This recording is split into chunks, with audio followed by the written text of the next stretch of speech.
بسم اللہ الرحمن الرحیم. In the name of Allah, the Beneficent, the Merciful. Balkh کا ایک تاجر تھا. جب اس کا انتقال کا وقت قریب آ گیا، حالانکہ اس کا انتقال ہو گیا، اس کے 2 بیٹے تھے.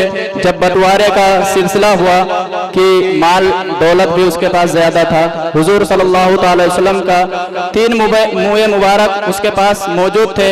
جب بٹوارے کا سلسلہ چالو ہوا، دنیا کی جتنی بھی مال تھی جب بڑھ گئی. جب موئے مبارک کی باری آئی، جب ایک ایک موئے مبارک دونوں بیٹوں نے لے لیا.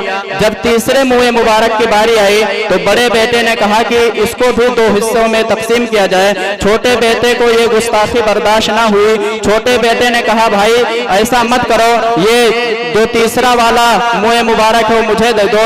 بڑے بھائی نے کہا اگر تجھے موئے مبارک سے اتنا ہی پیار ہے تو تینوں موئے مبارک تو ہی لے لے اور دنیا کی جتنی دولت ہے وہ مجھے دے دے. اسی طرح تو چھوٹا بیٹا جو تھا وہ راضی ہو گیا. اس نے خوشی خوشی تینوں موئے مبارک لے لی اور بڑا بیٹا جو تھا وہ دنیا کی دولت لے کے روانہ ہو گیا. چھوٹے بیٹے کا معمول یہ ہو گیا کہ جب وہ موئے مبارک لے کے گیا، روزانہ باوضو برکتاً اس کی زیارت کرتے رہتا تھا اور حضور صلی اللہ تعالی علیہ وسلم پر درود و سلام بھیجتے رہتا تھا. اس کی برکت سے، درود پڑھنے کی برکت سے اس کے مال میں دھیرے دھیرے اضافہ ہوتا گیا اور بڑا بیٹا جو تھا وہ دھیرے دھیرے غربت میں مبتلا ہو گیا. دنیا کی جتنی اس کی دولت تھی وہ سب برباد ہو گئی اور ختم ہو گئی. کچھ عرصے کے بعد چھوٹے بیٹے کا انتقال ہوا.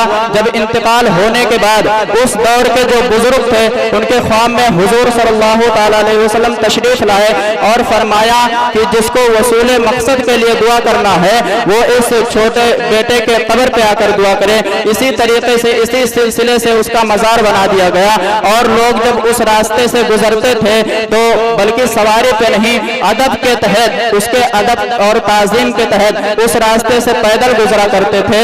اس واقعے سے معلوم یہ ہوا کہ حضور صلی اللہ تعالی علیہ وسلم پر درود شریف بھیجنے کی برکت سے اس کی اتنی تعظیم ہوئی اور اس کو اتنی نعمت حاصل ہوئی.